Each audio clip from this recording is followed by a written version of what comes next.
Shalom, selamat bertemu kita Bapak Ibu Saudara yang terkasih dalam channel ini, channel Langsung Sitorus, yang sekarang kita gunakan untuk merenungkan epistel pada tanggal 17 Maret tahun 2024, yang kita sebut juga Minggu Judika, dalam arti berikan keadilan kepadaku ya Tuhan, luluhun au ali Jehovah. Dan ini kira-kira 2 minggu sebelum kita merayakan Jumat Agung ini. Jadi di minggu-minggu penderitaan, mengenang penderitaan Yesus Kristus, kita akan disuguhi firman tentang bagaimana Yesus memberitakan kematiannya. Mari kita perkaya diri kita dalam persaudaraan dengan menyebarkan video ini kepada saudara kita dan mengajak mereka juga bersubscribe. Terima kasih bagi yang sudah mensubscribe, kiranya Tuhan memberkati kamu sekalian.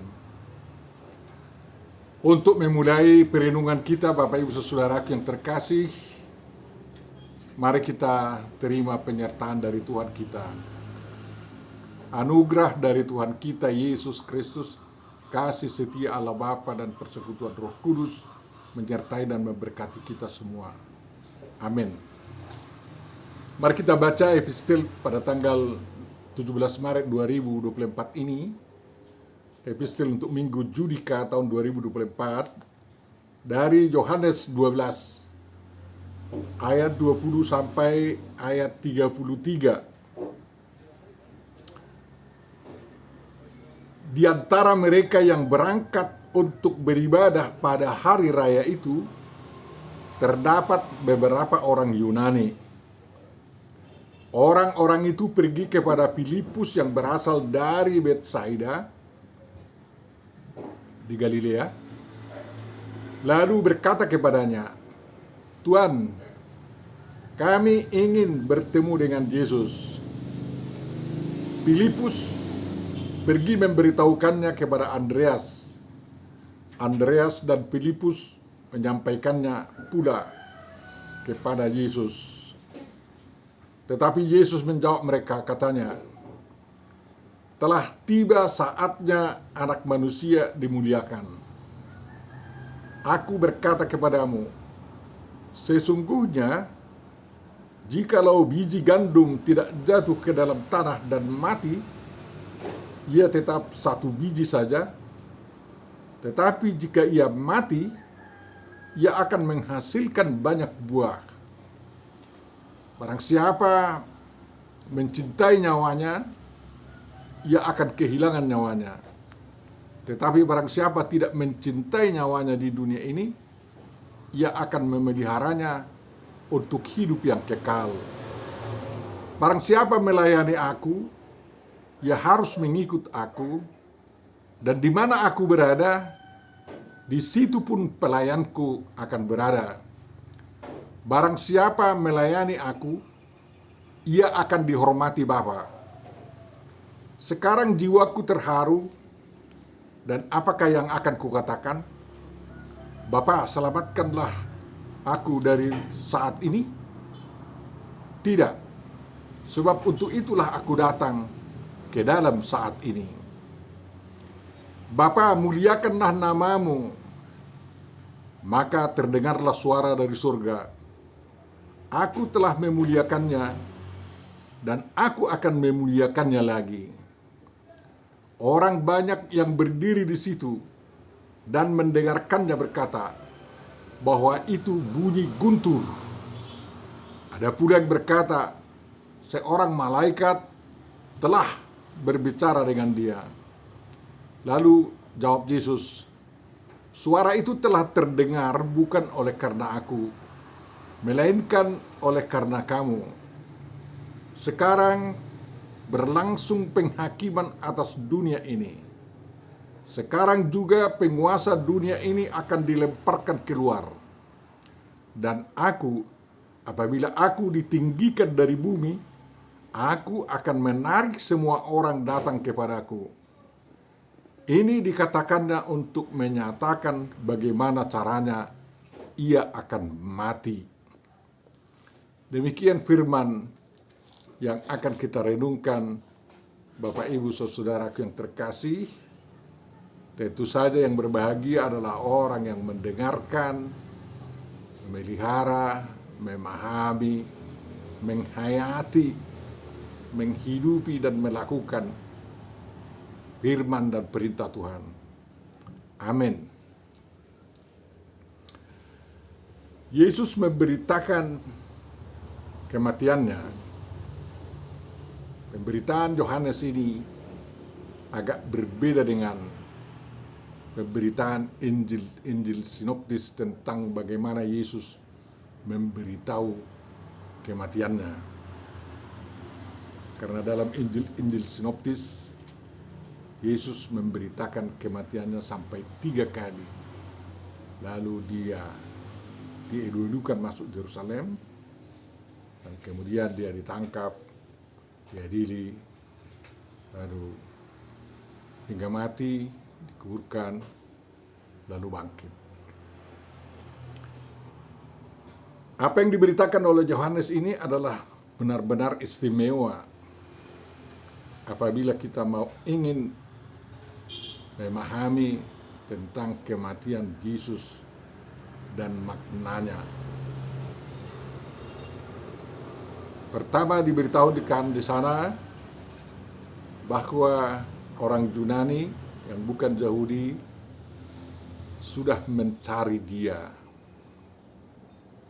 Artinya sudah ada orang non-Yahudi yang merindukan mendapat kerajaan surga dari Yesus Kristus. Sehingga kabar baik atau penebusan yang direncanakan Allah untuk dilakukan melalui Yesus Kristus sudah tiba waktunya untuk disampaikan kepada orang Yunani mewakili orang-orang non-Yahudi. Mereka datang ke hari raya itu, ya banyak alasan bisa orang Yahudi, orang Yunani datang ke hari raya, yakni hari raya menuju hari raya Paskah. Mungkin mereka proselit bisa saja, tetapi bisa saja mereka bagian dari masyarakat majemuk yang tinggal di Yerusalem, karena kota Yerusalem pernah diduduki oleh orang-orang Yunani. Pada saat Yesus melayani di sini dan memberitahu kematiannya kepada murid-muridnya, memang Yerusalem dikuasai oleh tentara Romawi. Waktu itulah Pilatus menjadi hakim di sana.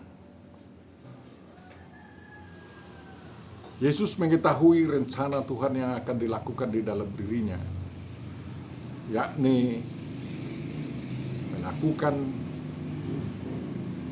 pengampunan dosa, penebusan, dan keselamatan bagi semua bangsa, Yahudi dan non-Yahudi. Makanya permintaan Yunani itu tidak dijawab dengan langsung, melainkan menerangkan tentang apa yang akan ditempuh Yesus dalam rangka agar orang Yunani juga ikut dalam keselamatan yang dianugerahkan Yesus Kristus. Yesus berkata kepada muridnya, telah tiba saatnya anak manusia dimuliakan. Dimuliakan artinya menggenapi rencana Tuhan di dalam diri Yesus Kristus, menunjukkan betapa besar kasih Allah akan dunia ini sehingga Yesus Kristus rela mati, melakukan penyelamatan, penebusan dosa, pengampunan dosa, agar orang-orang yang percaya kepadanya tidak binasa, melainkan beroleh hidup yang kekal. Dan dia menyadari dirinya sebagai firman Allah yang menjadi manusia.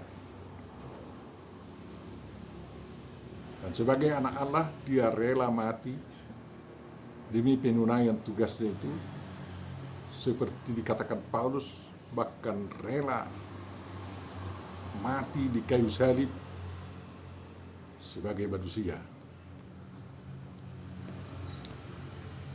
Bapak Ibu Saudaraku, semua itu ditempuh oleh Yesus Kristus bukan atas kemauannya sendiri, tetapi dalam rangka memenuhi nubuatan nabi-nabi dalam perjanjian lama, terutama tentang Mesias yang menderita, Yesaya 53, dan sesuai dengan janjinya akan melakukan tugasnya dan menunaikannya secara konsisten.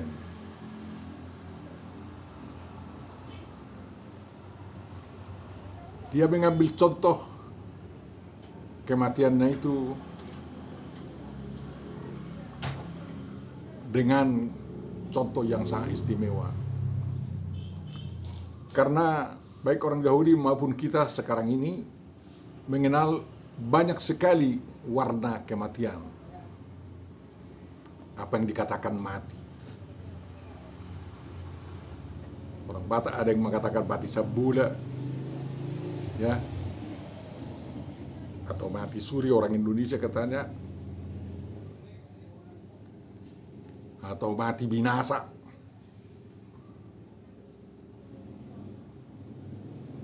Dan jenis-jenis kematian itu yang dipilih Yesus sebagai perbandingan terhadap kematiannya adalah mati seperti benih gandum.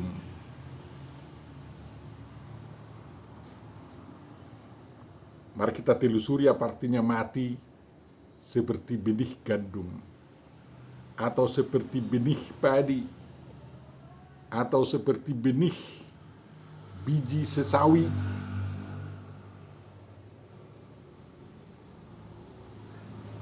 Semua benih yang mau tumbuh kembali harus jatuh ke tanah, dan bagian unsur yang bisa tumbuh kembali itulah yang tersisa dari benih itu. Selain dari kecambah itu, semuanya hancur. Sehingga bagian luar daripada benih itu benar-benar mati. Jadi gandum yang diambil Yesus ini sebagai contoh kematiannya bukan benih atau bukan gandum yang dipanen oleh petani lalu digiling, dibikin roti, udah itu dimakan dan hilang sama sekali, bukan. Tetapi benih yang akan ditanam kembali, yakni dimasukkan ke dalam tanah, lalu ada kecambahnya, dan tentu saja kecambah itulah yang tumbuh. Dan kalau benih biji sesawi itu ada yang kecil sekali dan lemah sekali, tapi diberi oleh alam kesempatan untuk tumbuh sehingga besar, dan buahnya bukan hanya ratusan, 100 kali lipat, bahkan 1000 kali lipat lebih. Batangnya besar, lalu burung-burung dapat bersarang di dahan-dahannya. Dan benih atau biji-biji sesawi itu dapat digunakan untuk memperbanyak sesawi, atau untuk digunakan jadi minyak goreng. Jadi itulah kematian seperti itulah yang terjadi kepada Yesus sewaktu dia disalibkan. Menjelang nyawanya dihembuskan, dia berkata, "Bapa, ke dalam tanganmu kuserahkan nyawaku." Lalu kepalanya tertunduk dan napas terakhirnya dihembuskan dan mati. Tetapi nyawanya kemana? Rohnya kemana? Tentu saja rohnya kembali kepada yang memberinya, yaitu Bapaknya di surga. Lalu Bapaknya di surga menyuruh roh itu bersamaan dengan dikuburkannya tubuh Yesus Kristus. Roh itu turun ke dalam kerajaan maut untuk membebaskan orang-orang yang dipenjarakan di dalam kerajaan maut. Lalu pada hari ketiga setelah kematiannya, roh itu membangkitkan Yesus dengan tubuh kemuliaan. Jadi bukan tubuh kepanaan lagi. Kalau tubuh panah yang panah daripada Yesus Kristus itu telah hancur dan kembali menjadi tanah. Begitulah biji gandum yang darinya ada kecambah yang tumbuh dan berbuah, dan buahnya itu lebih dari ratusan biji, sehingga dikatakan Yohanes di sini menghasilkan banyak buah. Tentu saja hal peristiwa itu tidak akan terjadi apabila Yesus tidak rela menyerahkan nyawanya menjadi tebusan bagi banyak orang, bagi seluruh umat manusia berdosa. Karena dia menyerahkan nyawanya itu, makanya dia tidak kehilangan nyawanya. Memang beralasan Yesus mengatakan, barang siapa mencintai nyawanya, ia akan kehilangan nyawanya.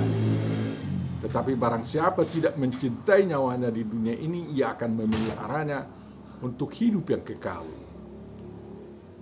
Konsistensi terhadap kata-kata yang dikatakan Yesus inilah yang dilakukan oleh Tuhan.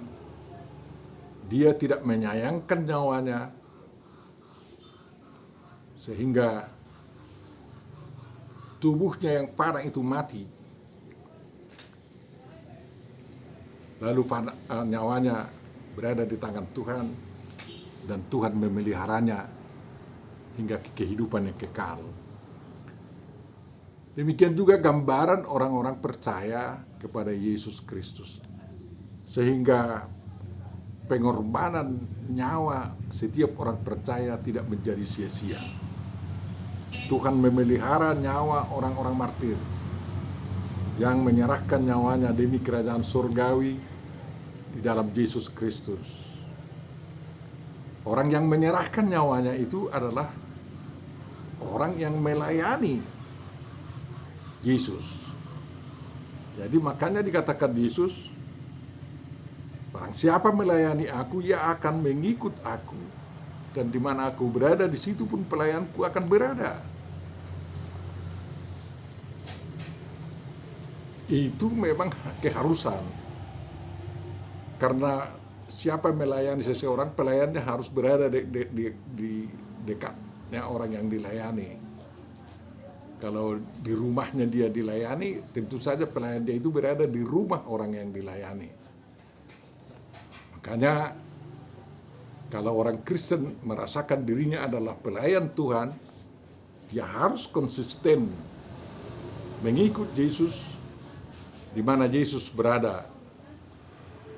Dan kalau Yesus berada di sana, Setiap pelayan Yesus itu tidak akan lupakan tugasnya. Kalau Yesus kita sadari berada di mana-mana, karena di mana kita berada, di situ juga Tuhan Yesus. Maka dimanapun kita berada, kita harus melayankan pelayanan untuk kepentingan Yesus Kristus, dan dari sana juga terpenuhi kepentingan kita. Sekali jadi Yesus menyerukan kepada Allah Bapa agar nama Tuhan dimuliakan. Yesus secara sadar tidak mau menghindari cawan yang akan diminumkan kepadanya. Dalam pergumulannya dikatakan jiwanya terharu, dan apa yang harus dikatakan? Apakah dia meminta untuk diselamatkan? Tidak. Yesus tidak minta dia diselamatkan. Ini sangat bertentangan dengan pemberitaan kaum yang anti-Kristen yang mengatakan bahwa Yesus melarikan diri ke India, atau ada datang malaikat menjemputnya lalu membawanya ke surga, atau Yesus melarikan diri, menyelamatkan dirinya dari penderitaan ini lalu naik ke surga katanya. Pemberitaan Yohanes ini menyangkal pendapat-pendapat seperti itu. Yang jelas Yesus tetap setia kepada misi, tugas yang diembankan oleh Allah Bapa kepadanya. Dengan tegas dia mengatakan dia tidak mundur, walaupun di hadapannya terpampang penderitaan yang sangat berat, yang mungkin sekali sebenarnya sebagai manusia biasa tidak akan terpikul oleh seorang manusia. Sewaktu Yesus bertekad setia melakukan tugasnya, disitulah dia menyerukan agar nama Tuhan dimuliakan. Sebelumnya Yesus mengatakan dirinya akan dimuliakan. Sekarang dia menyerukan agar nama Tuhan Yahweh itu dimuliakan. Apakah itu berbeda? Sebenarnya tidak. Kalau Yesus menyerukan agar nama Yahweh itu dimuliakan, itu berarti agar diri Yesus sekarang dimuliakan. Karena apa? Nama Yeshua HaMashiach itu adalah nama Jehovah Elohim juga. Yesus adalah firman yang menjadi manusia. Sehingga jawaban yang dari surga adalah juga benar. Aku telah memuliakannya dan aku akan memuliakannya lagi, katanya. Sejak kapan nama Tuhan dimuliakan? Sejak nama Yeshua HaMashiach atau Yahuwah Yasa, Yahuwah menyelamatkan itu disematkan atau dibuat menjadi nama bayi yang lahir di Bethlehem, disitulah nama Tuhan juga dimuliakan. Dan sekarang namanya itu yang di dalam diri Yesus melekat sebagai pertanda bahwa mereka adalah satu, juga akan dimuliakan. Tapi banyak manusia tidak mengerti.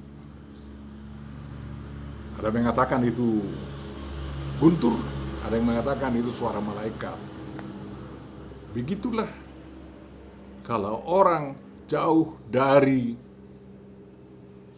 Tuhan Yahweh itu, bahasa Tuhan tidak dimengerti. Tapi orang-orang yang dekat kepada Tuhan mengerti bahasa Tuhan tersebut. Memang suara dari langit itu dikatakan Yesus sebagai suara karena para audiens yang ada di sana. Mengapa? Baik Tuhan di surga ingin meyakinkan manusia bahwa Yesus itu adalah pewujudan diri Tuhan dan pewujudan karya Tuhan untuk menyelamatkan manusia. Sekarang Yesus akan dimuliakan. Jenis kematian Yesus yang dikatakan di Yohanes adalah jenis pemuliaan diri Yesus Kristus. Pemuliaan diri Yesus Kristus itu adalah yang terjadi di Betlehem, di Golgota. Dia dinaikkan di antara bumi dan langit, digantung di sana, dan dari salib itu dinyatakan kasih Allah kepada umat manusia, dan dinyatakan juga kasih manusia kepada sesama manusia. Ya, karena ada kata-kata Yesus terhadap manusia yang disalibkan bersama dia di bukit itu, dan ada kata-kata Yesus ya kepada Bapanya di sorga, dan kata-kata Allah Bapa kepada anaknya yang tersalib tersebut. Itulah pemuliaan. Lalu nyawanya memang, ya, tubuhnya mati, nyawanya kembali kepada Bapa. Itulah yang ditinggikan. Peninggian Yesus itu sebenarnya adalah penghakiman terhadap seluruh umat manusia.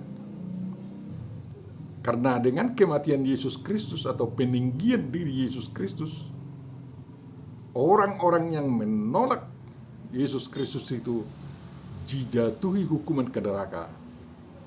Dan orang-orang yang menyambut Yesus Kristus itu disambut di dalam kerajaan surga, di bumi maupun di surga.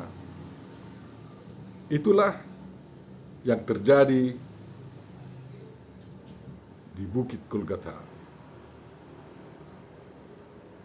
Yesus Kristus itu bukan mati konyol. Bukan mati seperti mati ayam dipotong. Bukan mati seperti kambing dipotong. Tetapi dia mati dimuliakan.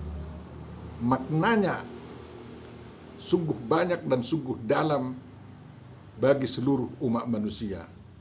Darahnya yang tercurah di Bukit Golgota menyucikan, membasuh umat manusia dari segala bentuk dosa. Dan tubuh kemuliaan yang diterimanya menjadi contoh bagi orang-orang yang percaya akan dibangkitkan dari kematian. Semua orang yang dibangkitkan yang percaya kepada Yesus Kristus akan menerima tubuh kemuliaan untuk bersama-sama dengan Yesus Kristus di surga kekal. Dengan kesediaan Yesus ditinggikan, ya tentu saja kepala dunia ini, yakni penguasa dunia ini, dilemparkan keluar. Iblis tidak mampu lagi untuk mendustai umat manusia. Tetapi saat disayangkan ada manusia yang menggantikan peran iblis sekarang ini. Tapi mereka semua bersama dengan penguasa dunia, yakni iblis itu, dilemparkan keluar. Bukan hanya keluar dunia ini, tetapi juga dalam arti dilemparkan ke neraka. Dan mereka akan menerima upahnya di sana. Berbahagialah orang yang memahami arti dan makna kematian Yesus Kristus yang dimuliakan itu, sehingga dia dapat menantikan tubuh kemuliaan untuk hidup bersama di dalam Yesus Kristus, Juru Selamat kita. Amin. Tuhan Bapa Surgawi, kiranya firman-Mu itu dapat berbuah banyak di dalam kehidupan kami. Engkau telah menebus dan menyelamatkan kami dan Engkau rela dimuliakan melalui jalan kematian itu. Dan kami yakin apabila kematian kami terjadi, itu menjadi jalan yang Engkau lakukan untuk memuliakan kami, menganugerahkan tubuh kemuliaan kepada kami semua yang setia mengikut Engkau. Terima kasih Tuhan atas anugerah-Mu itu. Dan juga kami bersyukur atas perlindungan-Mu terhadap bangsa kami, terhadap gereja-Mu. Kiranya gereja-Mu semakin giat dalam memberitakan Injil dan memenangkan semakin banyak orang menjadi pengikut-Mu yang setia. Jauhkanlah penyakit-penyakit dari umat-Mu, lindungi mereka dari malapetaka, dan kiranya semakin banyak dari antara umat-Mu yang setia itu dapat mengabdi kepada masyarakat dengan baik, mengabdi kepada bangsa dan negara kami, sehingga negara kami semakin makmur, adil, dan sejahtera sesuai dengan keinginan-Mu. Sempurnakan doa kami Tuhan di dalam Yesus Kristus, Tuhan dan Juru Selamat kami. Amin.